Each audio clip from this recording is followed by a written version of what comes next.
అంశం ద్వితీయ సర్గ 56వ శ్లోకం. భవానపీదం పరవానవైతి మహాన్ హి యత్నస్తవ దేవదారౌ. యత్న నకారం. మహాన్ హి యత్నస్తవ దేవదారౌ స్థాతుం నియోక్తుర్ నహి శక్యమగ్రే వినాశ్య రక్ష్యం స్వయమక్షతేన. భవానపీదం పరవానవైతి మహాన్ హి యత్నస్తవ దేవదారౌ స్థాతుం నియోక్తుర్నహి శక్యమగ్రే వినాశ్య రక్ష్యం స్వయమక్షతేన.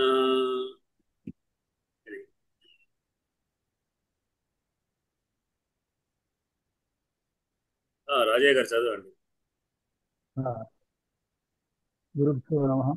భవానపీదం పరవానవైతి మహాన్ హి యత్నస్తవ దేవదారౌ స్థాతుం నియోక్తుర్నహి శక్యమగ్రే వినాశ్య రక్ష్యం స్వయమక్షతేన. భవానపీదం పరవానవైతి మహాన్ హి యత్నస్తవ దేవదారౌ స్థాతుం నియోక్తుర్నహి శక్యమగ్రే వినాశ్య రక్ష్యం స్వయమక్షతేన. గంటెలవారు. నమస్కారం సార్. భవానపీదం పరవాననైనవైతి మహాన్ హి యత్రస్తవ దేవదారౌ స్థాతుం నియోక్తిర్నహి శక్యమగ్రే వినాశ్య రక్ష్యం స్వయం మక్షతేన. భవానపీదం పరవానవైతి మహాన్ హి యత్రస్తవ దేవదారౌ స్థాతుం నియోక్తిర్నహి శక్యమగ్రే వినాశ్య రక్ష్యం స్వయం మక్షతేన. లక్ష్మి గారు చదువుతారా? చదువుతాను గురువు. శ్రీ గురుభ్యో నమః. భవానపీదం పరవానవైతి మహాన్ హి యత్నస్తవ దేవదారౌ స్థాతుం నియోక్తుర్నహి శక్యమగ్రే వినాశ్య రక్ష్యం స్వయమక్షతేన. భవానపీదం పరవానవైతి మహాన్ హి యత్నస్తవ దేవదారౌ స్థాతుం నియోక్తుర్నహి శక్యమగ్రే వినాశ్య రక్ష్యం స్వయమక్షతేన. పదవిభాగం. భవాన్ అపి ఇదం పరవాన్ అవైతి మహాన్ హి యత్నః తవ దేవదారౌ స్థాతుం నియోక్తుః న హి శక్యం అగ్రే వినాశ్య రక్ష్యం స్వయం అక్షతేన. అరుణ గారు చెప్తారా? పద విభక్తులు నూతనంగా ఉందా? గురుగారు. చెప్తారా? భవానపీదం పరవానవైతి మహాన్ హి యత్నస్తవ దేవదారౌ స్థాతుం నియోక్తుర్నహి శక్యమగ్రే వినాశ్య రక్ష్యం స్వయమక్షతేన. భవానపీదం పరవానవైతి మహాన్ హి యత్నస్తవ దేవదారౌ స్థాతుం నియోక్తుర్నహి శక్యమగ్రే వినాశ్య రక్ష్యం స్వయమక్షతేన. భవాన్ భవాన్ భవంతౌ భవంతః. భవచ్చబ్దః తకారాంత పుల్లింగ ప్రథమైకవచనాంతః. అపి అవ్యయం. ఇదం ఇదం ఇమే ఇమాని. ఇదం శబ్దః మకారాంత నపుంసకలింగ ద్వితీయైకవచనాంతః. పరవాన్ పరవాన్ పరవంతౌ పరవంతః. పరవచ్చబ్దః తకారాంత పుల్లింగ ప్రథమైకవచనాంతః. అవైతి అవైతి అవేతః అవయంతి. అవ్యేత్ ఉపసర్గాత్ ऋणगत धातो वर्तमाने लट् परस्मैपदे प्रथम पुरुष एकवचनान्त. महान महान महान्तौ महान्तः. महाशब्दः तकारान्त पुल्लिङ्गः प्रथमैकवचनान्तः. हि अव्ययम्. यत्नः यत्नः यत्नौ यत्नाः. यत्नशब्दः अकारान्तपुल्लिङ्गः प्रथमैकवचनान्तः तव तव ते युवयोः वां युष्माकं वः युष्मच्छब्दः दकारान्तपुल्लिङ्गः षष्ठेकवचनान्तः देवदारौ देवदारौ देवदारोः देवदारुषु देवदारुशब्दः उकारान्तपुल्लिङ्गः सप्तम्येकवचनान्तः स्थातुं तुमुन्नन्ताव्ययम् नियोक्तुः नियोक्तुः नियक्त्रोः नियक्तॄणां नियक्तृशब्दः ऋकारान्तपुल्लिङ्गः षष्ठेकवचनान्तः न अव्ययम् हि अव्ययम् शक्यं शक्यं शक्ये शक्यानि शक्यशब्दः अकारान्तनपुंसकलिङ्गः प्रथमैकवचनान्तः अग्रे अग्रे अग्रयोः अग्रेषु अग्रशब्दः अकारान्तनपुंसकलिङ्गः सप्तम्येकवचनान्तः विनाश्य अव्ययम् रक्षं रक्षं रक्ष रक्ष्म्यं रक्ष्मे रक्ष्माणि रक्ष्माणि रक्ष्यामि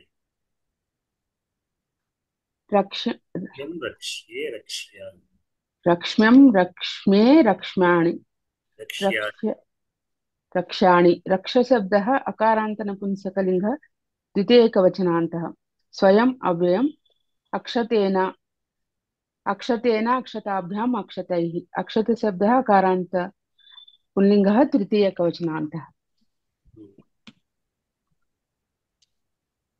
అంతే గురువు.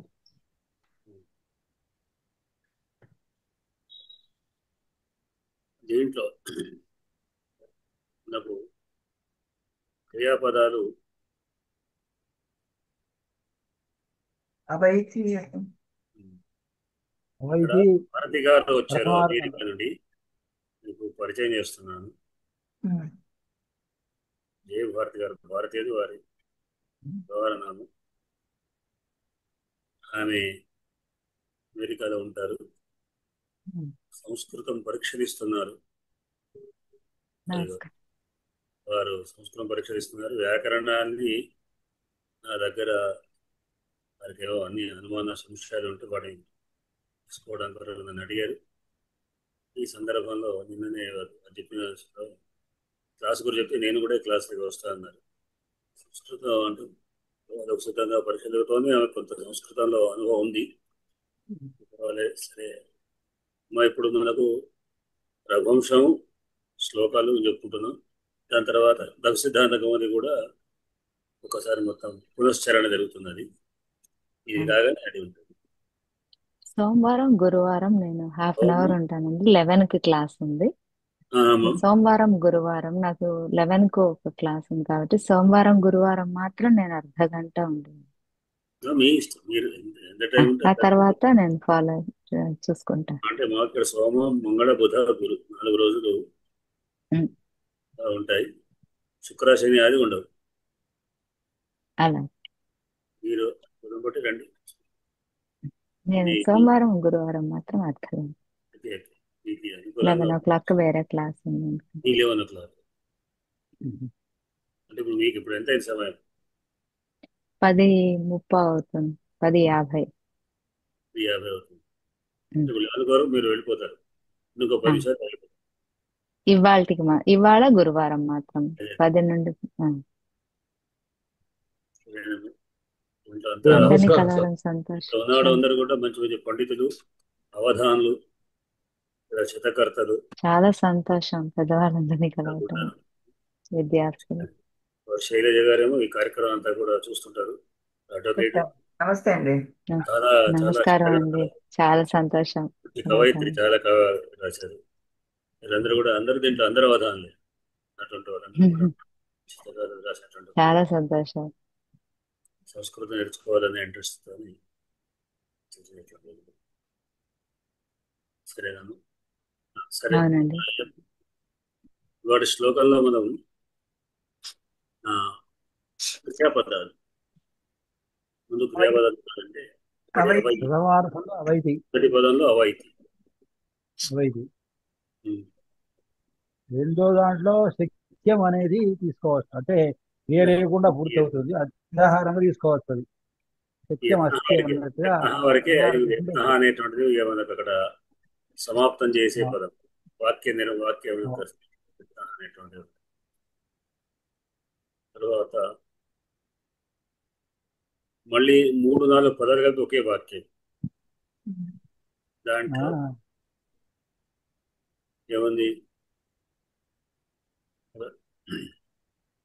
స్థాతుం నియోక్తుర్నహి శక్యం. శక్యమే. సత్యమే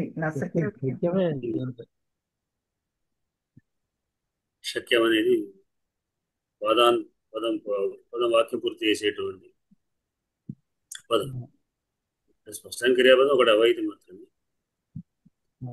చివరిగా మనం చివరి తీసుకున్నామంటే శక్యం అంటే సమర్థం అవుతున్నది అని అవుతుంది. సమర్థం అవుతున్నదా అంటే నా హీ శక్యం ఉంది, నకారం కూడా తీసుకోవాల్సి వస్తుంది. శక్యం ఎట్టా అంటే నశక్యం అని. శక్యం గతం పోతా ఉంటే నశక్యం హీ కదా అని మా నిశ్చితార్థం. అంటే శక్యం కాదు. ఏం కాదు? శక్యంగా కానటువంటిది ఏమిటి అంటే స్థాతు నిలబడకు శక్యం కాదు. స్థాతుం శక్యం నిలబడటానికి ఉండటానికి శక్యం కాదు. ఎక్కడ నిలబడకు అంటే అగ్రే. అగ్రే అగ్రే ఎదుట. అగ్రే అగ్రే అంటే ఎదుట. ఎదుట అంటే ఎవరి యొక్క ఎదుట? నియోక్తు నియోక్తు అంటే నియమించం. ఎవరైతే నియమిస్తారో వాడు నియోక్త అంటారు. యోక్తకు నీ ఉపసర్గ నియోక్త. నియోగం చేసిన వారు, నియమించిన వారు.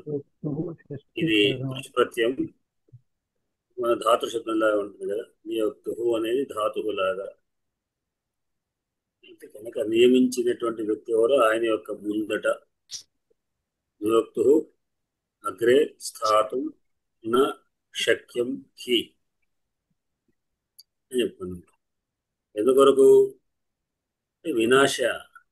వినాశనము చేసి నష్టధాతువునకు వి ఉపసర్గ ఉన్నందుకు లెప్రత్యయం కనుక వినాశ్య అంటే నశింపచేసి.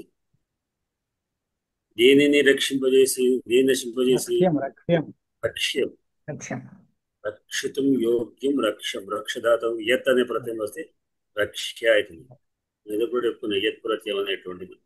ప్రతిధాతం యత్ ప్రత్యయం చేస్తే అది దానికి చేయవలసిన అని అర్థం. దుర్యం యోగ్యం. భార్యాపదం కూడా మనం ఇది సార్ చెప్పుకున్నాం. యోగ్యం భార్య పుణ్యంగా అయితే లక్ష్యం అంటే రక్షింపదగడానికి యోగ్యమైంది. లక్ష్యమైనటువంటిది దానిని నశింపజేసి. ఎవరు? స్వయం అక్షతేన. అక్షతేన స్వయం అంటే తాను మాత్రం అక్షతుడు. అక్షతేన రక్ష్యం వినాశ్య. రక్షింపదైన దాన్ని అక్షతుడు అంటే క్షతం కానటువంటి వాడు. అంటే తాను హాయిగా ఉండి తాను క్షతుడు కాకుండా తాను బాగా ఉండి తాను ఏదైతే రక్షించదగిందో దాన్ని మాత్రం వినాశ్య నశింపజేసి నియోక్తు స్థాతు. నియోక్తు యొక్క ముందర అగ్రని ముందర స్థాతం శక్యం నిలబడకు యోగ్యుడు కాడు. అంటే తాను దేన్నైతే రక్షించాలో దాన్ని ఆ రక్షించదగినటువంటి దానిని తాను నశింపజేసి తాను మాత్రం క్షతములు దెబ్బలు గాయాలు ఏం కాకుండా హాయిగా ఉన్నటువంటి తాను మాత్రం ఉంటే ఆ విధంగా తాను ఆయన యొక్క తనని ఎవరైతే నియమించారో అధికారి తనని నియమించినటువంటి ఆయన యొక్క ముందర నిలబడం అనేటువంటిది అది సరైనది కాదు కదా, నిలబడలేడు కదా అన్నాడు. అనే విషయం ఏమిటి అంటే ఇదం అవైతి. మీకు తెలుసు అవైతి అంటే తెలుసుకుంటున్నాడు. ఎవరు? భవాన్. భవాన్ అంటే తమరు, నీవు అంటే కొంచెం మనం పూజార్థంగా గౌరవాక్యంలో భవాన్ శబ్దం అర్థం. భవాన్ అవైతి. అవైతి అని ప్రథమ పురుష ఏకవచనం. భవత్ శబ్దం కనుక అవైతి. అదే తొమ్మిది అవైషి అని వస్తూ చెప్పుకోవాలి. మధ్యమ పురుషం చెప్పుకోవాలి. అవైతి అవైతి అనేది ఏం ధాతు? అవ అనే ఉపసర్గపూర్వకంగా ఇన్ని గతవు ధాతు. ఇన్ని గతవు. ఎన్ని గతవు? ఏతి ఇతః యాంతి, ఏతి ఇతః యంతి, ఏతి పరైతి, ఈ విధంగా మనం ఏతి చెప్పుకుంటాం. ఈ ఎండు గతవుకు ఏతి అంటే అర్థం ఏంటి? వెడుతున్నాడు అని అర్థం. దానికి అవా ఉపసర్గ చేస్తే అర్థం చేసుకుంటాం అని అర్థం. అవైతి. ఏదైతే వెళ్ళుట ధాతువులు ఉన్నాయో దానికి అవా చేసుకుంటే అది వెళ్ళుట అర్థం విడిచిపెట్టి తెలుసుకుంట అర్థం వస్తుంది. తెలుసుకుంటాం. అవగచ్చది అవగమనం అని మనం చెప్పుకుంటాం కదా, అంటే తెలుసుకోవడం అని అర్థం. అవైతే అంటే తెలుసుకుంటున్నాడు. భవాన్ అవైతే అంటే తమరు తెలుసుకుంటున్నారు, నీవు తెలుసుకుంటున్నావు. హీ కదా, భవాన్ అపి, మీరు కూడా, నీవు కూడా తెలుసుకుంటున్నావు. ఏమిటి? ఎందుకు? నువ్వు ఎట్లాంటి వాడి? పరవాన్. నీవు పరవాన్ అంటే పరము వత్ కలవాడు.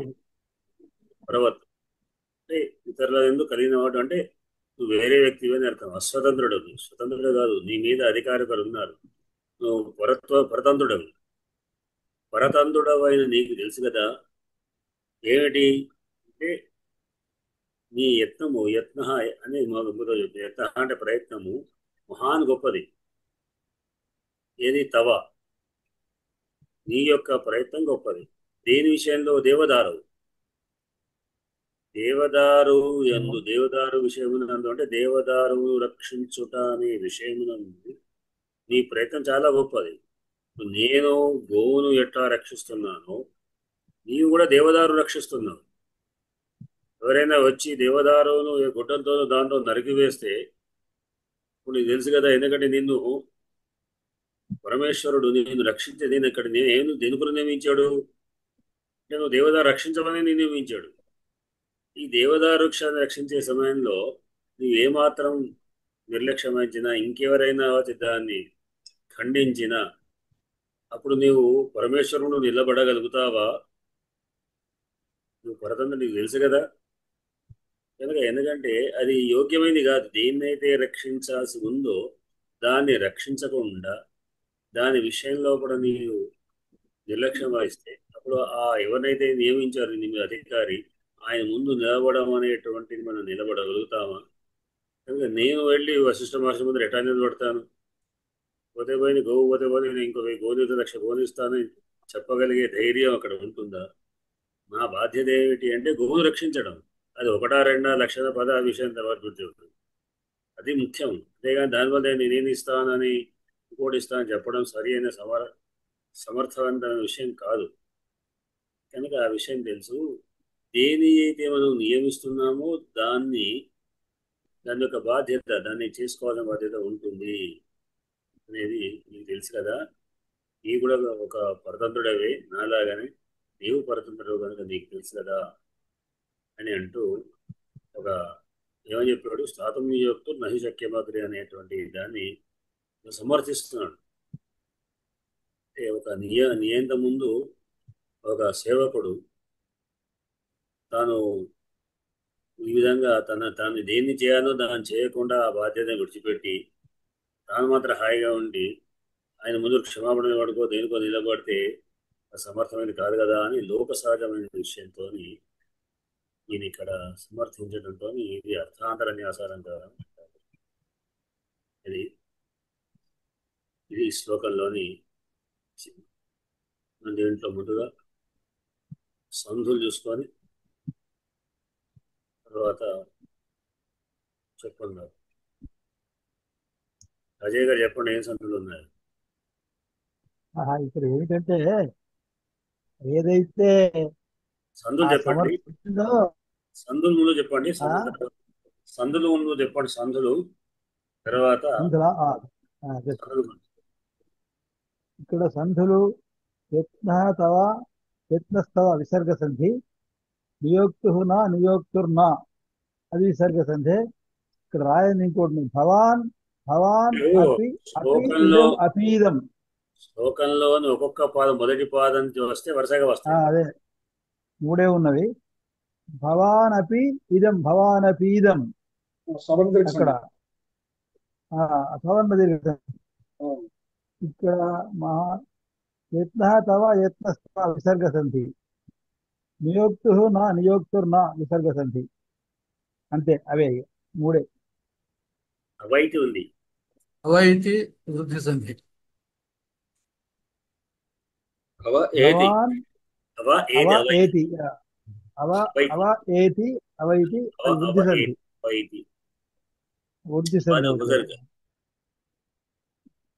అవ ప్లస్ ఏతి అనేది ధాతు. అది ధాతువుల రూపమే కదా గురుగారు, అది ఆ, అది ధాతువుల రూపమే కదా అవైతి. దానికి అవును, కూడా ఉపసర్గకు ఉపసర్గ సంధి అయితే ఉంది కదా, అవ ప్లస్ ఏతి సంధి ఉంది కదా. అదే అంటే రెండు పదాలు కాదు, ఒక పదమే కదా అది. దానికి ఓహో అంటే ఉపసర్గ ఉన్నదనా? ఉపసర్గతో వచ్చింది కదా. ఉపసర్గ అవ ధాతు కాదు, అవ అవ ధాతు కాదు, అవ ధాతు వేరే ఉంది. ఉపసర్గతో అవ వచ్చింది. అవ ఉపసర్గ అవ ప్లస్ ఏతి అవైతి వృద్ధి సంధి అవుతుంది. ఇంకతో అవ అని ఉపసర్గ, అవును. ఉపసర్గతో సంధి చేసుకుంటున్నాను. అవ ధాతు వేరే ఉంది, అవతి రక్షిస్తున్నాడు వేరే. అవ అది వేరే ఉన్నది. ఇక్కడ ఇది అవ ఉపసర్గ. అంటే రక్షించు అని అర్థం వస్తుంది, లోట్లకారం. ఇంకతో ధాతుకి అవ ఉపసర్గ కలిగితే అవైతి అన్నది అయిందండి. ఆ, అది అట్లా ఇప్పుడు అవైతి లక్షకారం తవ యత్నస్తవ స్థాదు నియోక్తు నియోక్తు ఉన్నా నియోక్తున్నా తర్వాత రక్షణ స్వయం అక్షత అంతే, ఇంకేం లేదు. చెప్పండి రాజాగారు, మీరే చెప్పబోతున్నారు. అదే ఎందుకంటే ఇంతకుముందు ఇప్పుడు వినిమయం వల్ల గోవంతుకు నా దేహాన్ని ఇస్తే అక్కడ గోవును రక్షించినట్టు అవుతుంది. తర్వాత గురువు వారి కోపం రాకుండా ఉంటది ఆయన ఏదైతే ఉన్నదో అక్కడ అక్కడ చెప్పాడు వేడు దాంట్లో. అది తర్వాత దాని యొక్క ధర్మాన్ని విధినే దాన్ని అక్కడ చెప్పి దాన్ని సమర్థించడానికి చెప్తున్నాడు అనమాట. దీంట్లో నువ్వు పరతంత్రునివే, శివుని యొక్క సేవకునివే, నువ్వు దేవదాన్ని రక్షించడానికి ఏదైతే నిన్ను ఆయన నియమించాడో దాని రక్షణ చేయకుండా నువ్వు దానికి ఏమైనా విఘాతం కలిగితే నీ స్వామి ముందర ఎట్లా నిల్చుంటావు?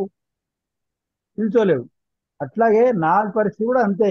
గురువు వారి యొక్క ధేనువును రక్షించడం నా బాధ్యత.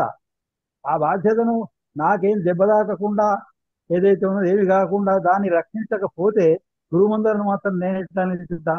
నీ పరిస్థితి అదే, నువ్వు ఎట్లా రక్షణ సేవ చేస్తున్నావో నేను కూడా దాన్ని చేసి దాన్ని రక్షించే బాధ్యత నా మీద ఉన్నది అని తన సైడ్ తన సమర్థించుకుంటానికి దాని యొక్క ఆ సేవతోనే అక్కడ దానికి సరిగా జవాబు చెప్పడం జరిగింది అనమాట, వేరే తీరు కాకుండా.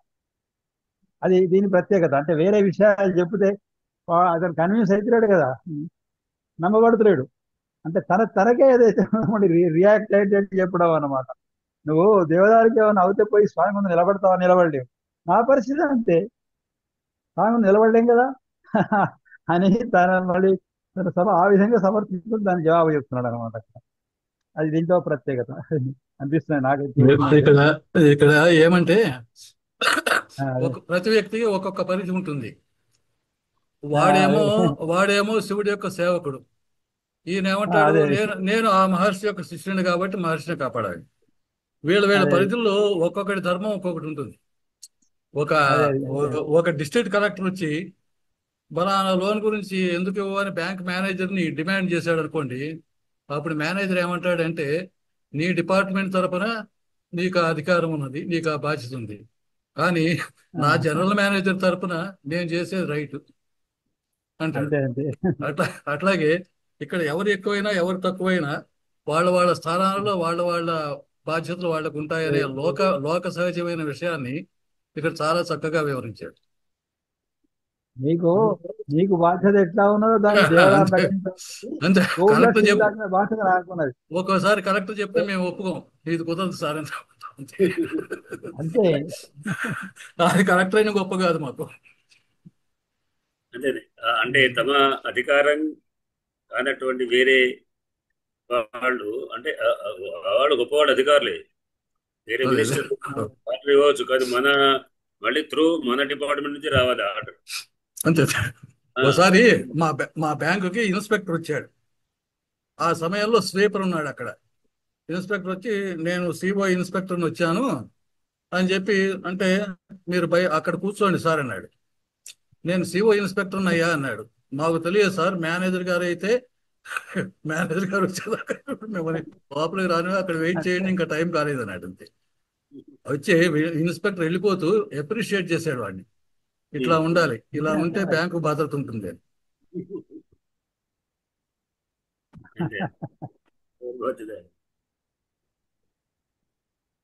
పడిపడేవారు. అంటే ఇక్కడ విశేషం ఏంటంటే దాని ధర్మంతోనే మళ్ళీ దాన్ని కన్విన్స్ చేస్తానమాట. అది పరవానే, ఈయన పరవానే. అందుకోసం నీకు ఎంత బాధ్యత ఉంటుందో నాకు కూడా అంతే ఉంటది. నువ్వు నెగ్లెక్ట్ చేసినప్పుడు నిలబడలేవు, నేను కూడా నిలబడలేను అన్నప్పుడు ఇక అక్కడ నోరు వేయాల్సి వస్తుంది. నేను చెప్పడానికి ఏమి ఉండదు అసలు వాస్తవానికి. ఆ విషయాన్ని చాలా లౌక్యంగా చెప్పాడు. నువ్వు పరాధీనుడి. అదే అదే రాజయ్య గారు చెప్పారు, నేను అట్లాగే తన తన వాదాన్ని వినిపిస్తున్నాడు దిలీపుడు. ఇప్పుడు తనకిన్ను సింహానికి సామ్యాన్ని చెప్పుకున్నాడు. సింహం సామాన్య విశేషమైంది. అంటే సాక్షాత్ ఆజ్ఞతో అక్కడ పనిచేస్తుంది, పరమేశ్వరుడు అది ఆజ్ఞతో పనిచేస్తుంది. తను మానవ మాత్రుడు. తను సంతానం కోసం గురువు దగ్గర ఆశ్రయిస్తే ఈ ధేనుకి సేవ చెయ్యి అని చెప్పినప్పుడు ఆ ధేనుకి సేవ చేస్తూ ఉన్నాడు. అయితే ఇద్దరిలోనూ సామ్యం ఏంటంటే యజమాని ఆజ్ఞానుసారం నడవడం ఇద్దరికి ఉన్నటువంటి సామ్యం వృత్తి ధర్మంలో. ఈ రెండింటికి సామ్యం చెప్తూ విశేషమైనటువంటి సింహం విధికి సామాన్యుడైన తన విధికి సామ్యం చెప్తూ చక్కగా తన వాదనను వినిపిస్తూ వస్తున్నాడు దిలీప్. అతని ప్రదర్శించిన చాకచక్యం ఇదొక మళ్ళా కాళిదాసు ప్రజెంట్ చేసిన సిచ్యువేషన్ ని, వాదనలను ఎలా ప్రజెంట్ చేస్తూ వస్తున్నాడు. ఒక్కటొక్కటి ఒక తాపి మేస్త్రి, చక్కటి తాపి మేస్త్రి ఇటుకల్ని పేర్చుకుంటున్నట్టుగా పేర్చుకొస్తున్నాడు తన వాదనని. ఎక్కడ ఎవ్వరికి ఎటువంటి సింహానికి మళ్ళా కాదు అనేటువంటి ఎటువంటి అవకాశం లేకుండా మాట్లాడుతున్నాడు. తన భక్తిని, శ్రద్ధని, సేవా తత్పరతని అలా ప్రదర్శిస్తూ వస్తున్నాడు స్వామి వ్యక్తిని. ఈ తర్కాలు కేవలం కథకే కాకుండా సార్వకాలికంగా నిలబడే తర్కాలుగా ఉంటాయి. అవును, ఏ కాలానికైనా ఇది వర్తిస్తుంది. అవును, అంతే. సమస్యను మనం విశ్లేషించడమే కాకుండా నీ అనుభవాన్ని, ఎదుటివాడి అనుభవాన్ని కూడా కలిపితే అప్పుడు వాడికి అర్థం. కానీ ఒకవేళ ఆ పాత్ర పాత్ర నేను ఇది నువ్వేం చేస్తావు ఈ విధంగా ఉంటే అని తెలుసుకుంటే కానీ అప్పుడు లేకుంటే ఎన్ని చెప్పినా ఎదుటివాడికి ఇవన్నీ వట్టి ముచ్చట్లే అనిపిస్తుంది. ఈ కారణాలు ఎన్ని చెప్పినా కూడా ఇదే పరిస్థితి నువ్వు ఉంటే ఏం చేస్తావు, ఇప్పుడు నీకు తెలుసు కదా అనే విధంగా కవి చెప్పేది ఎప్పుడు సర్వకాల సర్వావస్థలు నిలిచేదే ఆర్గ్యుమెంటే కవి తీసుకెడతాడండి. అతను మామూలు కవి కాళిదాసు. అందుకని తన వాదనని సర్వకాల సర్వావస్థలను నిలిపేట్టుగా ఉత్తమమైనటువంటి సేవా ధర్మాన్ని ప్రతిబింబచేస్తూ అక్కడ తన సేవకుడు ప్రదర్శిస్తున్నాడు. అందువల్ల కాళిదాసు చెప్పేటువంటి దానికి అన్ని చెడలా అది నిరూపితం అవుతుంది. సార్వజనీనత ఉన్నది. పైగా ఇంకొకటి, అతను సార్వజనికత ఎవరు ప్రదర్శిస్తున్నాడు? రాజు ప్రదర్శిస్తున్నాడు. అతను మామూలు రాజు కాదు, ఒక చక్రవర్తి మొత్తే అతని స్థాయి చాలా ఉన్నతం. ఒక సామంత రాజో, ఒక చిన్న దర్బార్కి రాజో కాదు, చక్రవర్తి స్థాయిలో ఉండేటువంటి వ్యక్తికి పైగా అతను కోరుకునేది ఒక కామధేను వంటి ఆవు యొక్క కృపని కోరుకుంటున్నాడు సంతానం కోసం. అతను ప్రదర్శించిన గుణ వైశిష్యాన్ని మాత్రం అద్భుతంగా ఉన్నాయి. చాలా చక్కగా ప్రదర్శిస్తున్నాడు. తగినట్టుగా ప్రదర్శిస్తున్నాడు దిలీప్ కోసం, తన స్థాయికి తగ్గట్టుగా. ఎప్పుడైనా జనరల్ గా సర్వకాల సర్వావస్థలందరూ కూడా దేశాలు ఎక్కడైనా కానీ అది ఉండేటువంటి యొక్క విషయాన్ని చెప్తున్నారు. యూనివర్సల్ పోయిట్స్ అంటారు. యూనివర్సల్ పోయిట్స్ అందుకోసమే అంటారు. వాళ్ళు చెప్పేది ఏమైనా కానీ అన్ని కాలాలకు, అన్ని ప్రాంతాలకు, అందరికీ సంబంధించినటువంటి అన్నమాట, ఎప్పటికీ ఉపయోగపడే విషయాలు అనమాట. అందుకోసమే వాళ్ళు మహాకవులు అయినారు. చెప్తారా?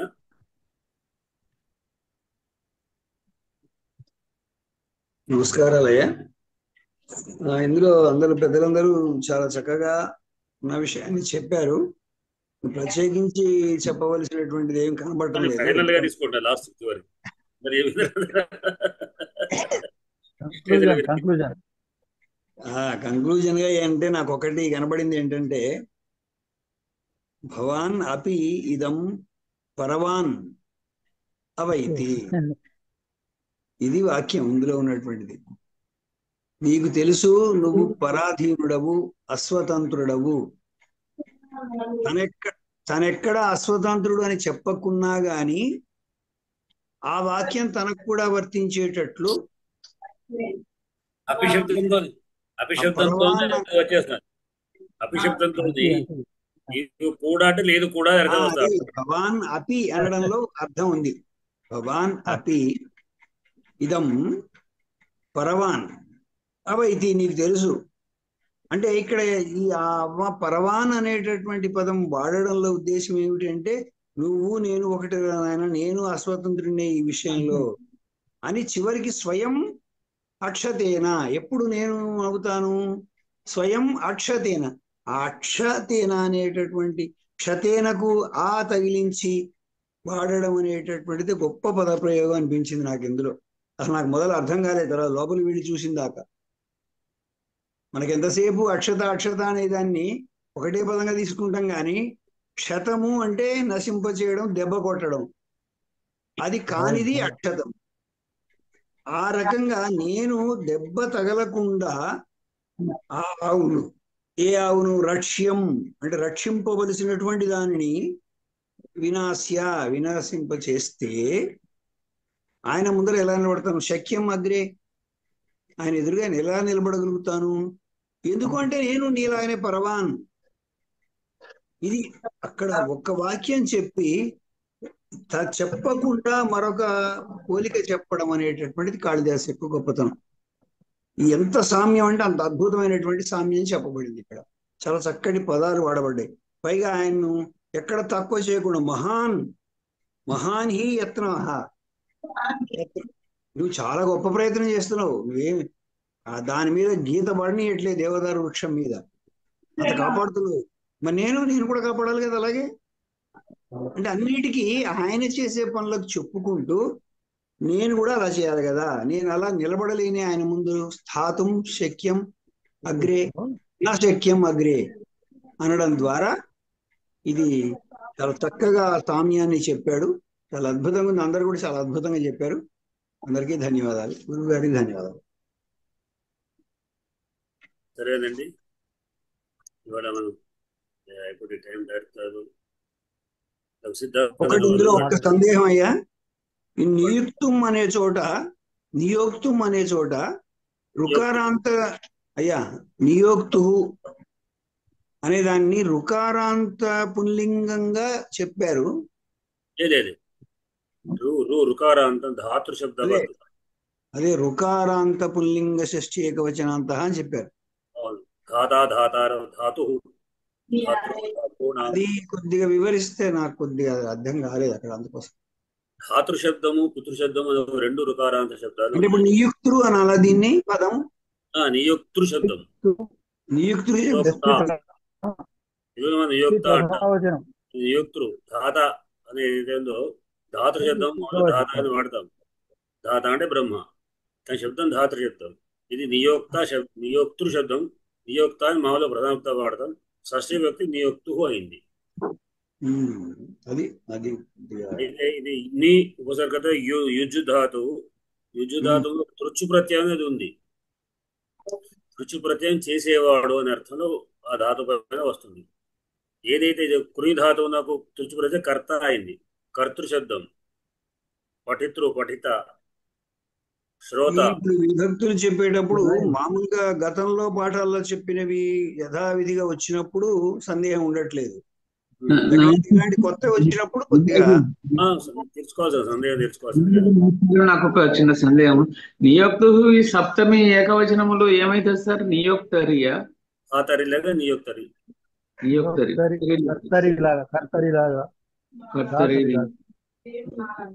నియోక్తరి. ధాతృ శబ్దం తీసుకోవాలి. ధాత ధాతు ధాతరి. నియోక్తు నియుక్తరి.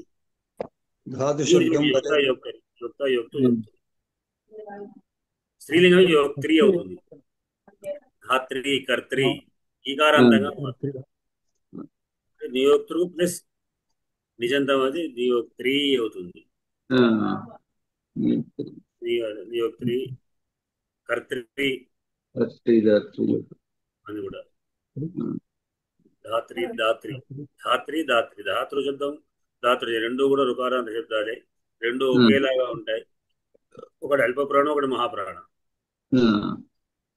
దాతృ అంటేనే బ్రహ్మ మన ఇచ్చేవాడు దాత. దాత అంటే దానం చేసేవాడు. ధాత అంటే సృష్టించేవాడు, తయారు చేసేవాడు. దేన్ని తయారు చేసేవాడు ధాత. ఇట్లా ఇది నియుక్తుడు యొక్క. సరే, తర్వాత అక్షత అనేది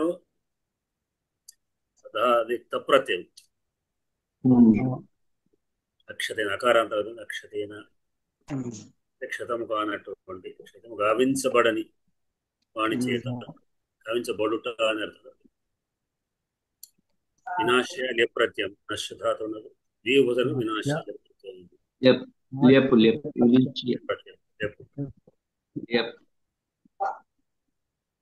సమాపకర్థంలో చెప్పేటువంటి.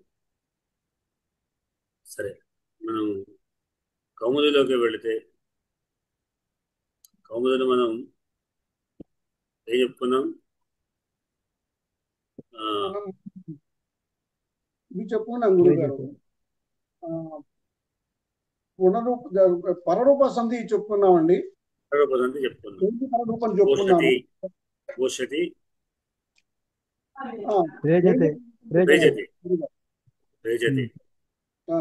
ప్రేజతే ఉపోషతి ఈ రెండు చెప్పుకున్నాం గురుగారు. ఈ రెండు సంబంధించిన పరరూప చెప్పుకున్నామండి. తర్వాత మనకి ఇక్కడ ఎందుకు చెప్పుకోవాల్సి వచ్చింది అంటే గుణము, వృద్ధి, పరరూపం మూడింటికి కూడా దాదాపు నియమాలు ఒకేలాగా ఉంటాయి. కొంచెంలో తేడాలు ఉన్నాయి. విశేషంగా ఉన్నటువంటి ఏంటి అంటే డిస్టర్బెన్స్ వస్తుంది. భద్రే గారు మ్యూట్ లో ఉన్నాడు. బ్యాక్లో మాట్లాడుతుంటున్నాను. ఇది ఇక్కడ మూడింటికి కూడా నియమాలు ఒకేలాగా ఉన్నాయి. ఏమిటి అంటే అకారం కంటే పరంగా అచ్చులు ఉంటే గుణం చెప్పింది. అచ్చులు ఏచులు ఉంటే అనేది వృద్ధి అయిపోయింది. అంటే ఏచులకు గుణం వచ్చే లక్షణాలని వృద్ధి వచ్చే లక్షణాలు కాబట్టి గుణాన్ని ఖండిస్తూ విశేషంగా వృద్ధి. పరరూపం కూడా సేమ్ అకారాంతము ఏచులే. కానీ ఇక్కడ ఏమిటి నియమం అంటే వృద్ధి వచ్చే లక్షణాన్ని ఖండిస్తూ ఇక్కడ ఇది విశేషం ఏమిటంటే పైన పూర్వపదం మాత్రం ధాతు ఉండాలి, అదే ఉపసర్గ ఉండాలి, పరపదం మాత్రం ధాతు ఉండాలి అని విశేషమైన అంశం ఉంటే మాత్రం గుణాలు వృద్ధులు రావు అని చెప్పడానికి కూడా మనకు వృద్ధికి అనుబంధంగా మనం చెప్పుకోబోతాం. వృద్ధిలో కంటిన్యూషన్లో చెప్పుకోవడానికి కారణం అది. ఇక్కడ ఎందుకు చెప్పాల్సి వచ్చింది అంటే ఈ కారణం కనుక పరరూపం వస్తుంది అని చెప్పుకున్నాం. అంతే కదా. దీని తర్వాత ఇంకేముంది?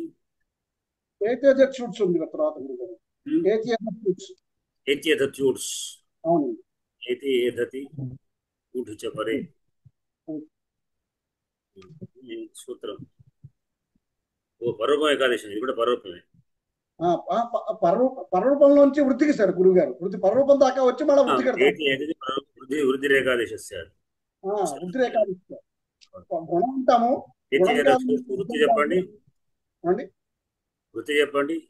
వృత్తి అవర్ణాత్ ఏజాద్యో ఏత్యేజత్యో ఊక్ష పరే వృద్ధిరేకాదశ్యాత్ పరరూప గుణాపవాద ఉపైతి ఉపైధతే ప్రష్టౌహ.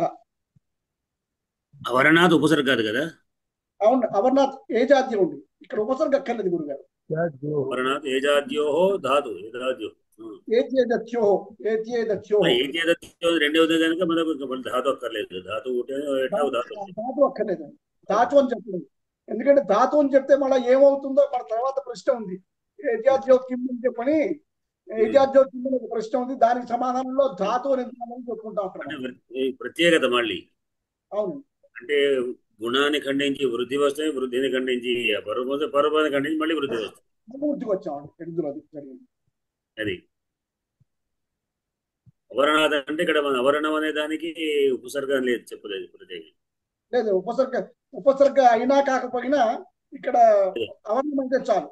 చెప్పలేదు, ఉపసర్గం చెప్పలేదు, ఉపసర్గ కావాలని చెప్పలేదు, కేవలం అవర్ణం అయితే చాలు. చెప్పండి.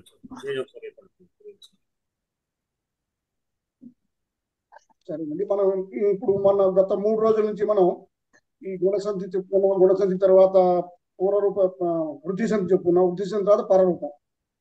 ఇందులో అంటే ఇవన్నీ కూడాను గుణంలో పరరూపంలో ఉండే గుణంలో వృద్ధిలో వచ్చేటువంటి గుణంలో భాగం, గుణంలో పరంలో వచ్చేటువంటి భాగం, అలాగే పరరూపంలో వచ్చేటువంటి ఏవంగులు కూడా వృద్ధిలో వచ్చేటువంటి హెచ్చుల్లోనూ గుణంలో వచ్చేటువంటి అచ్చుల్లోనూ భాగమే. అంటే ఇవన్నీ గుణం దగ్గర నుంచి క్లాజుల లాగా చెప్పుకోవచ్చు మనం. ఇప్పుడు ఇవాళ మనం కొంచెం ముందుకెళ్ళి ఏం చేస్తున్నామంటే గుణానికి కాకుండా గుణంలోకి రావాల్సిన గుణం వస్తుంది, గుణం కాదని వృద్ధి వస్తుంది, వృద్ధి కాదని పరరూపం వస్తుంది, పరరూపాన్ని కాదని మళ్ళా మనం వృద్ధి పెడతాం. ఇవాళ చెప్పుకోబోయే సూత్రంలో జరుగుతుంది. అంటే ఒకసారి క్లుప్తంగా చెప్పేస్తే మనం ఏం చెప్పుకోబోతున్నాం, తర్వాత అర్థమవుతుంది, ఈజీగా ఉంటుందని ఇలా చెప్తున్నాం. సరే, ఇది సూత్రం ఏంటంటే ఏత్యేజూత్స్ వృత్తి అవర్ణాత్ ఏజాద్యో ఏత్యేజత్యో ఊత్స పరే వృద్ధిరేకాదస్యాత్ వృద్ధిరేకాదేశ స్యాత్ పరరూప గుణాపవాద ఉపైతి ఉపైధతే ప్రష్టౌహ. దీనికి వివరణ ఏంటంటే అవర్ణం కంటే ఏచులతో ప్రారంభమైన, అవర్ణం కంటే పరంగా అంటే ముందు అవర్ణం ఉండాలి, అవర్ణం కంటే ఏచులతో ప్రారంభమైనటువంటి ఏతి ఏధతి అనేటువంటి ధాతువులు ఇక్కడ స్పష్టంగా ధాతువులు ఇస్తున్నాడు, ధాతు రూపాలు ఇస్తున్నాడు 2. ఏతి ఏధతి మరియు ఇది కాక ఇంకోటి ఇస్తున్నాడు ఊట్ ధాతువు. అంటే ఈ 3 ధాతువులు కూడా అక్కడ ప్రారంభం అయ్యేది కేవలం ఏతి ఏధతి మాత్రమే, ఊటుకు సంబంధం లేదు. అవునండి, ఏజాద్యోహో ఏత్యేధత్యోహో అన్నాడు. అంటే అక్కడ ద్వివచనము షష్ఠీ ద్వివచనం చేత ఊటికి సంబంధం లేదు అని మనకు స్పష్టమవుతున్నది. ఏజాద్యోహో అనేది షష్ఠీ ద్వివచనం, 2 అని అర్థం. ఏజాదులు 2. ఏమిటవి? ఏది ఏదతి. ఏతి ఏదతి అనే ధాతులు ఏచుతో ప్రారంభమై ఉన్నప్పుడే అని అర్థం. ఊటు అనేది ఏజాది కాక్కర్లేదు, ఊటు కూడా ఊటు ధాతువు కూడా ఉన్నప్పుడు అని అర్థం. ఊటికి మరొక రూపం చెప్పారండి, ఊటికి వేరే రూపం ఉంది, ఆ ఊట అందులోంచి వస్తుంది. సరే, మన ఊటు గురించి గుర్తుంచుకోలేదు కాబట్టి మనం ఈ 2 గురించి మాట్లాడుకుంటున్నాం. ఇక్కడ ఏతి ఏధతి ధాతువులు మరియు ఊటు ధాతువు కూడా పరంగా ఉండగా వృద్ధి ఏకాదేశం వస్తుంది అనేది ఇక్కడ సూత్రం వివరణ. ఇది పరరూప గుణానికి అపవాదం. ఇప్పుడు పరరూప గుణాలకు అపవాదం. అంటే గుణం రావాల్సింది వృద్ధి వస్తుంది, వృద్ధి రావాల్సింది పరరూపం వస్తుంది. ఎందుకంటే ఏచుల్లో మనం అనుకున్నాం కాబట్టి అందులో అక్కడ వృద్ధి వస్తుంది, పరరూపం రావాలి, పరరూపం కాదని మళ్ళా మనం వృద్ధి పెడుతున్నాం. దీనికి నియమాలు ఏంటంటే సామాన్యమైన వృద్ధి నియమాల వల్లే పూర్వరూపం అవర్ణమై ఉండాలి. ఇది అన్నిటికీ గుణసంధి దగ్గర నుంచి మనం చెప్పుకుంటూనే వస్తున్నాం, అవర్ణమై ఉండాలి ఒకటి. దీనికి ఈ పూర్వపదం అవర్ణమైనప్పుడు కూడా ఉపసర్గ కానక్కర్లేదు, ఉపసర్గ కాకపోయినా అవర్ణాంతమై ఉంటే చాలు అని చెప్పుకున్నాం. తర్వాత పరంగా సామాన్య నియమాల వల్ల ఏచులు అంటే ఏవో ఐ ఔచులు వర్ణాలు ఉండాలి. అంటే ఆ ధాతువులో ప్రారంభంలో ఏవో ఐ ఔచులు ఉండాలి. ఇది నియమాలు. ఇక విశేష నియమం ఏంటంటే పరంగా ఏచులని చెప్పారు కానీ అంటే ప్రత్యేకంగా 2 ధాతువులు చెప్పారు. ఏమిటి? ఏజాద్యో అన్నారు. అంటే అవర్ణాత్ ఏజాద్యో ఏత్యేధత్యో, అంటే ఏతి ఏధతి అనేటువంటి 2 ధాతు రూపాలను చెప్పి ఈ ధాతువులతో పరంగా ఉన్నప్పుడు మాత్రమే ఈ విశేష నియమం వర్తిస్తుంది అనేటువంటి సూత్రం చెప్పారు. ఇక్కడ చెప్పినప్పుడు ఇప్పుడు ఏమవుతుంది? గుణం రావాల్సింది, గుణం కాదని వృద్ధి వస్తుంది, వృద్ధి రావాల్సింది దాన్ని కాదని పరరూపం కాదు, పరరూపాన్ని కాదని మళ్ళా వృద్ధికి వెళ్తాం. ఇలా అయినప్పుడు వృద్ధి వస్తుంది. ఇక్కడ ఏం చెప్పారు? ఏత్యేత్యో అవి ఉన్నప్పుడు, ఆ 2 పరంగా ఉన్నప్పుడు వృద్ధి ఏకాదేశమే వస్తుంది. అంటే వృద్ధిరేకాదశ్యాత్ అంటే వృద్ధి ఏకాదేశమే వస్తుంది. నిజానికి ఇక్కడ పరరూపం రావాల్సింది, గుణాపదం రావాల్సింది కాకుండా వృద్ధి ఏకాదశమే వస్తుంది అని చెప్తున్నాం. ఎలాగో ఇప్పుడు చూద్దాం మనం. ఇక్కడ 2 ఉదాహరణలు ఇచ్చారు మనకి. ఉప ప్లస్ ఏతి అనేది మొదటి ఉదాహరణ. ఇందులో ఉపలో పూర్వవర్ణం అవర్గం పరంగా అవర్ణం పూర్వవర్ణంగా ఉంది. అచ్చు పరంగా అంటే మనం మొట్టమొదటి గుణాన్ని కాదనుకున్నాం, గుణం సంధి కాదు, గుణాన్ని కాదని వృద్ధి వస్తున్నాం. ఎలా వస్తుందో చూద్దాం. ఉప ప్లస్ ఏతి అన్న చోట ఏముంది? అవర్ణం ప్రారంభంలో ఉంది. దానికి అచ్చుల పరంగా ఉంటే అవర్ణానికి అచ్చుల పరంగా ఉంటే గుణం వస్తుంది అనేటువంటి చూద్దాం. కాబట్టి ఇక్కడ ఉపలో పకారోత్తరంతో అకారం ఉంది, ఏతిలో ఏకార రూప అచ్చుంది. ఈ రెండు ఉన్నాయి కాబట్టి గుణం రావాలి. కానీ గుణం రాదు, ఆ గుణ ప్రకారం గుణం రాదు. ఎందుకంటే అంతకంటే విశేషణీయమైనటువంటి వృద్ధి ఉంది. కాబట్టి మనం ఏం చెప్పుకున్నాం? మొట్టమొదట సామాన్య నియమాలకు విశేష నియమాలకు ఉన్నప్పుడు విశేష నియమమే ఎక్కువ వర్తిస్తుంది. సామాన్య నియమం పక్కన తులసి రాజు అని చెప్పని విశేష నియమం ముందుకు వస్తుంది అని చెప్పుకున్నాం. కాబట్టి ఇక్కడ ఏచులు అన్న చోట మనం వృద్ధులేకాదేశాలతో ఏచులు ఉంటే కనుక వృద్ధి వస్తుంది చెప్పుకున్నాం. కాబట్టి ఇక్కడ ఏతి అన్నది ఏచుల్లో ఉన్నటువంటి ఒక వర్ణంతో ప్రారంభమవుతుంది కాబట్టి ఇక్కడ వృద్ధి రావాలి. ఇక్కడ వృద్ధి రేచి ప్రకారం అవర్ణం కంటే ఏచి వృద్ధి ఎలా వస్తుంది? అవర్ణం కంటే పరంగా ఏచులు ఉన్నట్టయితే వృద్ధి వస్తుంది అని చెప్పాం. ఇక్కడ సామాన్య నియమం, మళ్ళీ ఇది కూడా సామాన్య నియమం. ఇది గుణంతో పోల్చుకుంటే వృద్ధి సామాన్య నియమం, వృద్ధి తర్వాత పరరూపంతో పోల్చుకుంటే వృద్ధి సామాన్య నియమం, ఇక్కడ పరరూపం విశేష నియమం.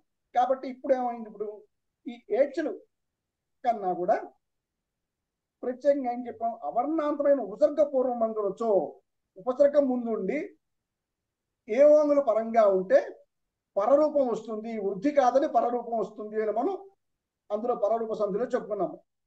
ఏంటి అంతకుముందు చెప్పు ఏంటి పరరూపం అన్న సూత్రంలో మనం చెప్పుకున్నాం. కాబట్టి ఇక్కడ అవర్ణం ఉంది, ఉప అనేది ఉపసర్గ, అందులో పకారోత్తరవతి అవర్ణం ఉంది.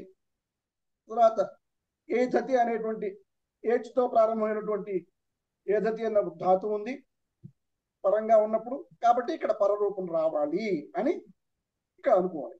అయితే దీనికి ఇక్కడ ఏం చెప్పారు? వృత్తిలో మనకి ఏం చెప్పారు? ఇది ఉన్నప్పుడు ఏత్యేధత్యో ఏతి ఏధతి అనే ఈ రెండు ధాతువులు ఉన్నప్పుడు, ధాతు రూపాలు ఉన్నప్పుడు, పరంగా ఉన్నప్పుడు పరరూపం కాదని చెప్పి వృద్ధి వస్తుంది అని చెప్పారు. అంటే ఇక్కడ పరరూపం కూడా కాదు, మళ్ళా వెళ్ళి వృద్ధి వస్తుంది అని మనం ఇక్కడ చెప్పుకోవాలి. కాబట్టి ఏమిటి ఇక్కడ వృద్ధి? ఎలాగా? ఉప ప్లస్ ఏతి. ఈ ఏతి అన్నది ఏమిటి? నిజానికి ఒక ధాతు రూపం. దేనికి ధాతు రూపం? ఏతి అన్నది ఇన్ ధాతువుకి ఒక రూపం. ఇన్ అనేటువంటి ధాతువుకి ప్రథమ పురుషేక రూపం, లట్లకారం ప్రథమ పురుషేక వచనంలో ఏతి అన్నటువంటి రూపం వస్తుంది. కాబట్టి ఏతి అన్న రూపం. కాబట్టి ఈ ధాతు రూపానికి ఉప ప్లస్ ఏతి అన్న చోట ఇవాళ అవైతి చెప్పింది అదే ధారు. అవా ప్లస్ ఏతి. అవును, ఇందాక మీరు చెప్పుకున్నాం కదా, అవైతి అనుకున్నాం కదా. ఇదే ఇక్కడ వృద్ధి ఇదే సూత్రం ద్వారా వచ్చింది అన్నమాట. అవైతి కూడా అవును, ఎందుకంటే అకారాంతమైంది. ఎప్పుడైతే ఇన్ ధాతు రూపం అనుకున్నామో ఏతి అక్కడ అవా ప్లస్ ఏతి అన్నది ఇండ్ ధాతు రూపమే. ఇప్పుడు ఇందాక మనం పరరూపం రావాలి, ఇది పరరూపం రావాలి అవైతి చోట. అవును, అవా ప్లస్ ఏతి పరరూపం రావాలి, కానీ పరరూపం రావకుండా వృద్ధి వచ్చింది మనకి ద్వారానే వస్తాయి. ఇప్పుడు అవైతి దీనికి ఉదాహరణ మనకి. అవునండి, అవునండి, కరెక్ట్. కాబట్టి ఇక్కడ పరరూపం కాదు రావాల్సి ఉండగా మళ్ళా వృద్ధి వస్తుంది అన్నమాట. ఉప ప్లస్ ఏతి ఏమవుతుంది? ఉపైతి అన్నటువంటి రూపం సిద్ధిస్తుంది. మనం అంతే వృద్ధిలో అంతే కదా.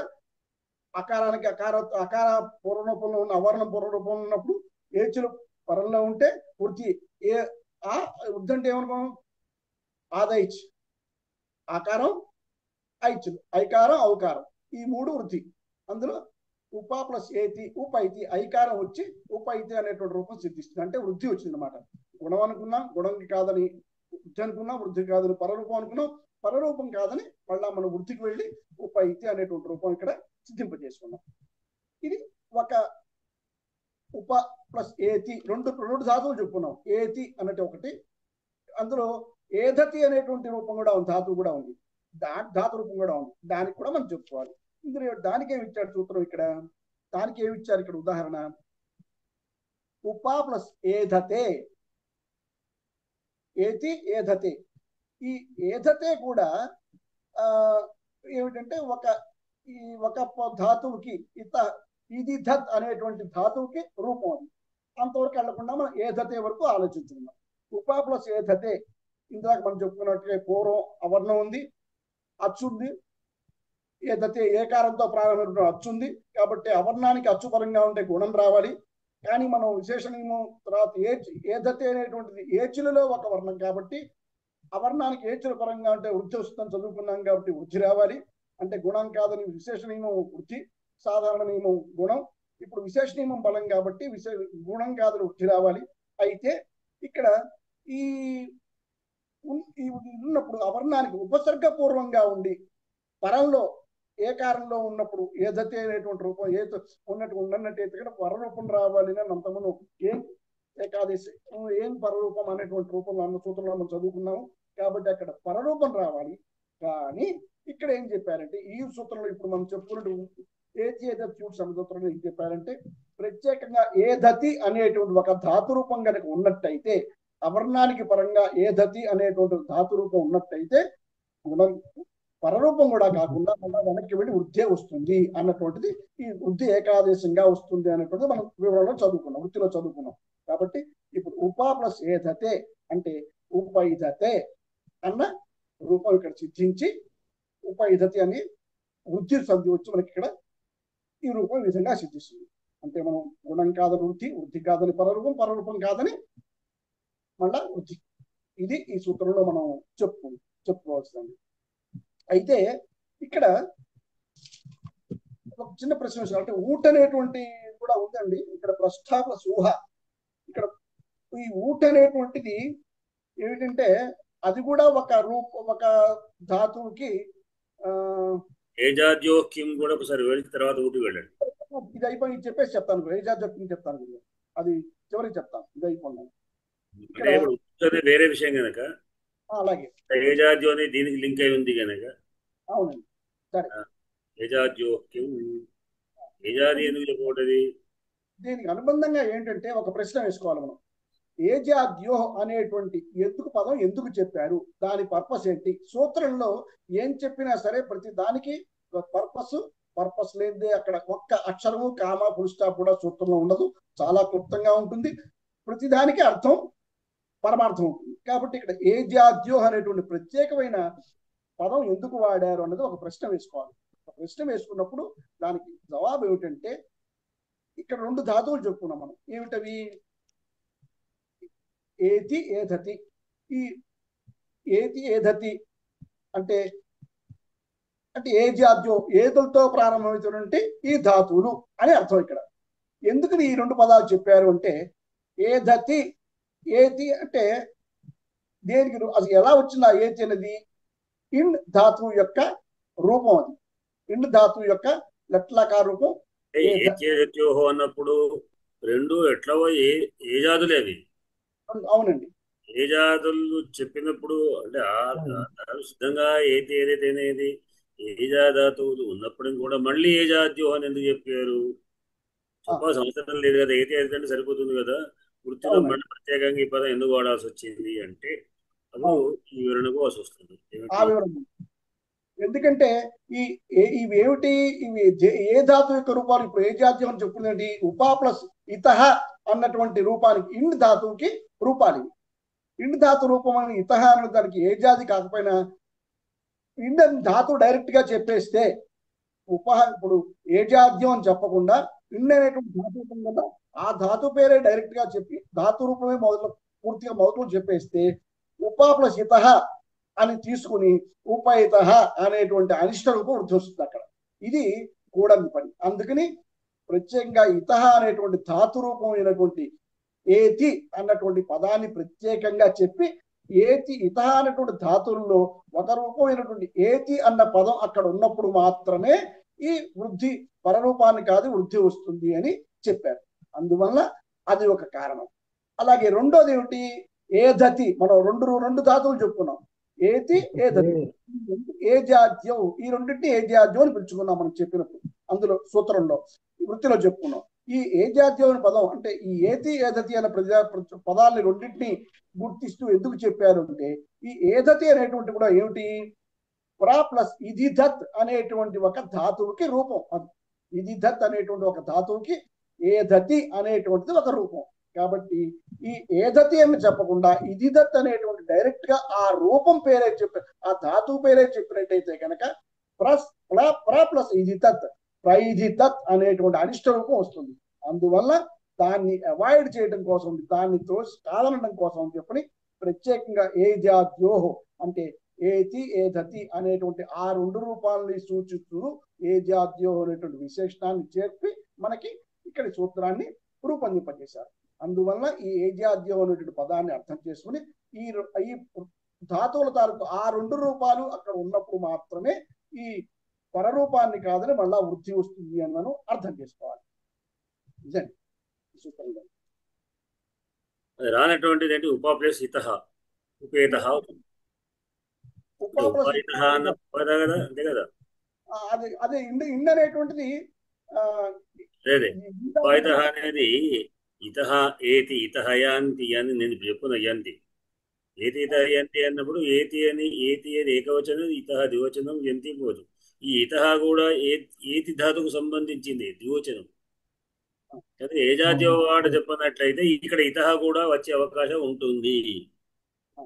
దాన్ని నివారించడం కొరకు ఏజాది చెప్పడం చేత ఇక్కడ ఇకారాదితో ఉంది కానీ ఏచుతో లేదు కనుక ఇక్కడ వృద్ధి రాదు. వృద్ధి రాక ఉపవేశిత పరూపం వస్తుంది. పరూపం వచ్చి గుణం వస్తుంది. ఏతి కర్తరి లట్లకారం ప్రథమ ఏకవచనం అండి, ఇతహానేమో ద్వివచనం, యంతి బహువచనం. కాబట్టి ఈ ఏతి అనేటువంటి ప్రత్యేకంగా చెప్పి లేకపోతే ఇతహ కూడా ఇందులోకి వచ్చి ఉపా ప్లస్ ఇతహ ఉపయిత అనేటువంటి రూపం వస్తుంది. రకరకాల రూపాలు వస్తాయి. అందువల్ల ఇక్కడ ప్రత్యేకంగా ఏతి అనేటువంటి రూపాన్ని మాత్రం ఇక్కడ చెప్పారు.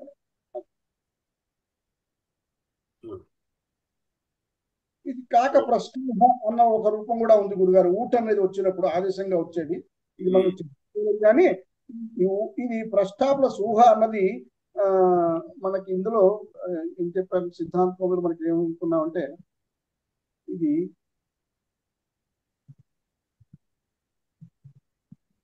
ఊట్ కాదు, వాహ ఊట్ అనే సూత్రంతో వస్తుందండి. ఈ ఊట్ అన్నది వాహ ఊట్ ప్రశ్న ప్లస్ ఊహ ప్రష్టౌహ. ఈ ఊహ అనేటువంటిది వాహ ప్లస్ వాహ ఊట్ అనే సూత్రంచే 257 257 వాహ అన్న దానికి ఊట్ అన్న ఆదేశంగా వస్తుంది. అందువలన ఈ అకారానికి ఊట్ అన్న పరం అంటే ఔకారం వచ్చి వృద్ధి వస్తుంది.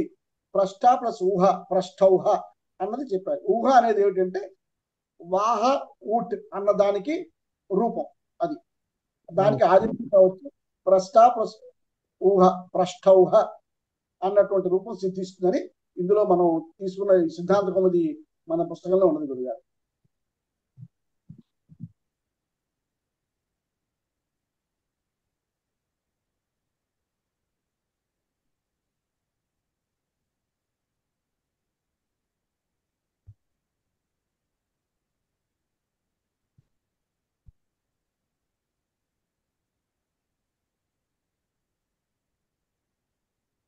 మా భవాన్ ప్రేదిధత్ ఇదితత్ అనే ఇదితత్ ఉపేత అనేటువంటి ఏజాద్యోక్యం అనే దానికి చెప్తున్నాం.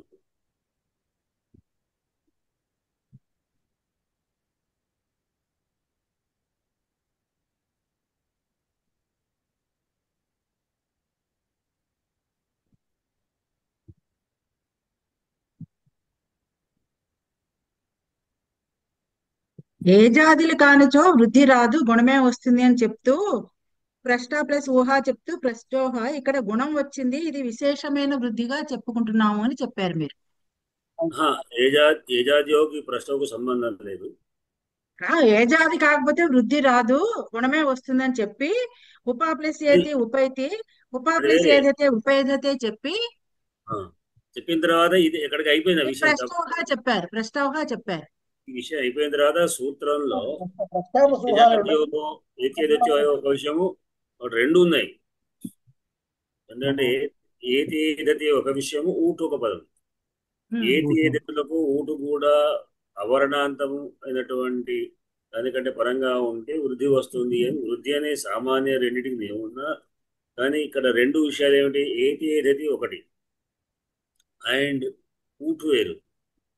ఊటు కూడా అన్నప్పుడు ఊటుకు ఏదికి ఏదైతే సంబంధం లేదు. ఏది మాత్రం ఏ జాతులు కావాలి అన్నప్పుడు మనం ఇక్కడ ఈ అందుకునే రూపా చెప్పుకున్నాం.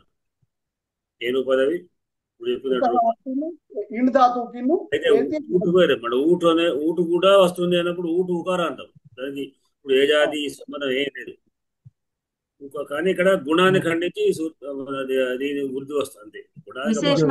అది కూడా విశేషమైన వృద్ధి వస్తుంది అని చెప్పారు. అంటే విశేషమే ఇప్పుడు మనం విశేష వృద్ధి అంటే ఏమిటి?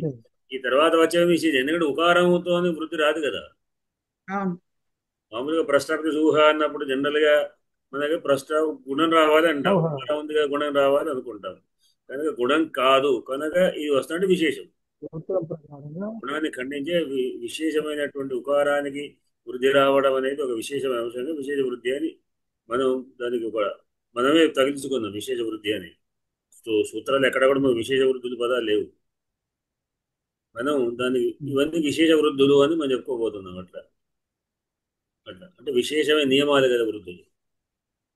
ఉకారానికి వృద్ధి రావడం అనేది విశేష నియమం. అకారానికి ఉకారంపరంగా ఉంటే గుణం రావాలి. వృద్ధిలో ఎక్కడ లేదు, వృద్ధి రాదేశంలో లేదు, అయ్యేదే ఉండాలి. కానీ ఇక్కడ ఉకారం ఉంది కనుక ఇది విశేష వృద్ధిగా మనం అనుకుంటున్నాం. వృద్ధి వస్తుంది అంతే. ఇక్కడ వృద్ధి వస్తుంది, విశేష వృద్ధి అని చెప్పలేదు. విశేష వృద్ధి అనే నియమాలు కూడా ఎక్కడ చెప్పలేదు. విశేషం అనే పదం మనం దాంట్లో అర్థం చేసుకోవడానికి ఇది విశేష వృద్ధి అని చెప్తున్నాం. అట్లా అన్ని విశేష వృద్ధులు అనేవి ఇంకా కూడా విశేష నియమాలు ఉన్నాయన్నమాట. ఇది ఉకారానికి రావడం విశేష నియమం కదా. అట్లా అక్షౌహిణి కూడా చెప్పాడు. అక్షౌహిణి అవన్నీ తర్వాత ఇంకా మళ్ళీ దేనికనే ఇంకా కొన్ని నియమాలు ఉన్నాయి. అవన్నీ వృత్తి వార్తిగా చెప్తున్నాయి. ఇక్కడ వార్తిక అంటే వాణిని సూత్రాలు లేవు. విశేష వృద్ధి ఇది ఒకటి మాత్రమే వచ్చింది, మిగతా లేవు. వార్తికారులు మళ్ళీ దాన్ని కొన్ని ఒకటి పెట్టేశారు. ఇది ఇక్కడికి అయిపోయింది. వాటికి పాఠాన్ని ఆపేద్దాం.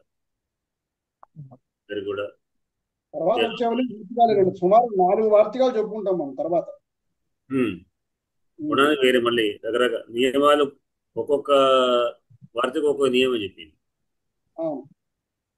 ఈ చెప్పిన నియమాలు కాకుండా వేరే నియమాలు ఉన్నాయి. ఆ నియమాల ప్రకారంగా మేము చెప్పుకోకూడదు. ఇంకేనా? ఇంకేమైనా అనుమానాలు అడగాల్సిన ఉందా? మళ్ళీ రేపు చెప్పుకుందాంలేండి. అయితే చూస్తుంది చెప్పుకోవాలి. రేపు మళ్ళీ చెప్పుకోవాలి. తర్వాత మిగిలిన 4 కూడా కంటిన్యూ. కానీ ఈ కాస్త టైము చాలదు. లఘు సిద్ధాంతం మీద చెప్పాలంటే ఈ పావుంట సరిపోట్లా. రేపు అదే చెప్పుకుందాం మొత్తం. అంటే శ్లోకాన్ని, రఘువంశ శ్లోకాన్ని క్లుప్తంగా చెప్పేసుకుని గబగబా ఇది వివరంగా చెప్పుకోవాలంటే టైం కావాలి. శ్లోకానికి మనం విశేషాంశాలు ఎక్కువ తీసుకోకుండా శ్లోకం చెప్పి మనం డైరెక్ట్ వ్యాకరణకు పోదాం. అదే దీనికి కొంచెం టైం పడుతుంది, కొంచెం అర్థం అవడానికి కూడా. సరే, రేపు ఇదే విషయాన్ని మనం శ్లోకానికి 15-20 నిమిషాలు ముగిద్దాం. 7 నిమిషాలు ముగించి మిగతా అంతా పంపిస్తాం. సరేనా? రేపు మళ్ళీ ఇదే విషయాన్ని బాడీబిల్డర్ మళ్ళొకసారి మీరే కాదు ఇంకెవరైనా కూడా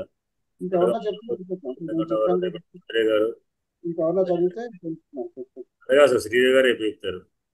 వద్దు శ్రీదేవి వద్దు, చెప్తుంటే వస్తుంది. మీరు చెప్తుంటే విషయాలు వస్తాయి. నేను ఫాలో అవుతాను. మధ్యలో నాకు డౌట్స్ ఏదైనా మనం మాట్లాడితే వస్తుంది విషయం. విషయం చెప్తుంటాను, ఎప్పుడు గుర్తుంచుకోండి.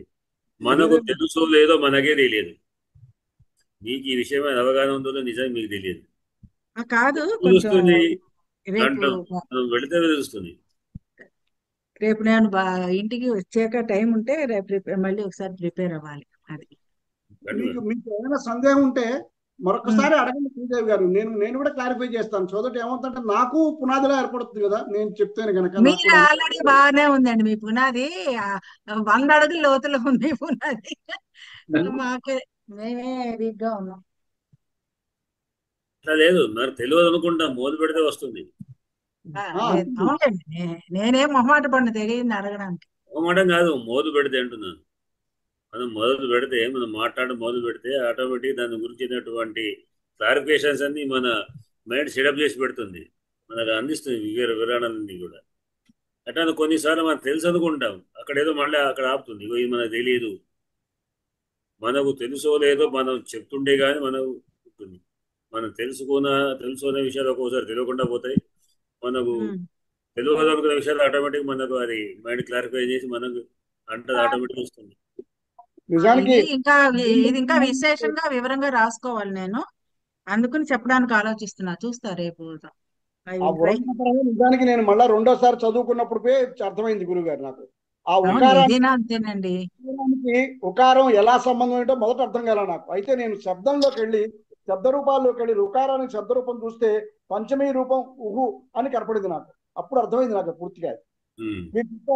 మీరు చెప్పారు కానీ అయితే నేను నా అంతటి నేను వెతికి ఇదేమిటి అన్నది వెతికి చూసిన తర్వాత అప్పుడు నాకు స్పష్టంగా బోధపడింది ఆ ఉకారానికి సంబంధం ఏంటో అక్కడ.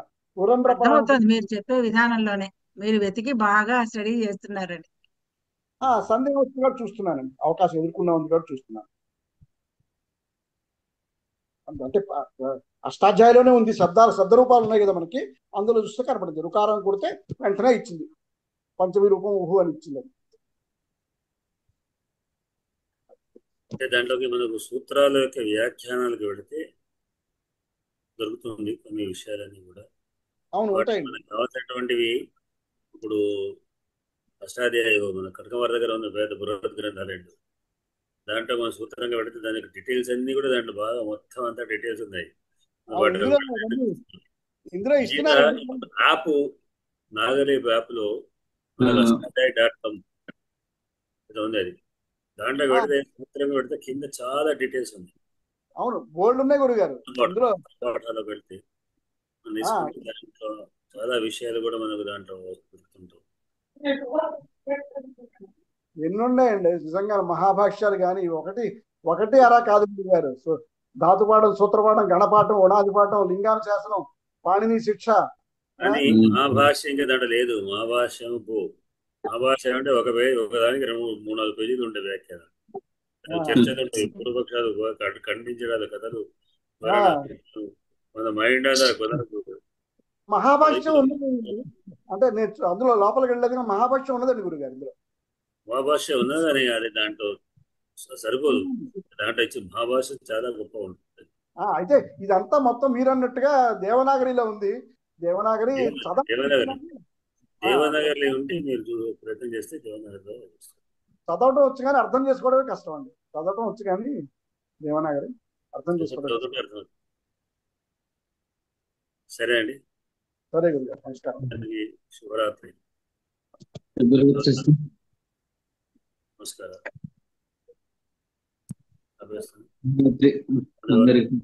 ధన్యవాదాలు. శుభరాత్రి.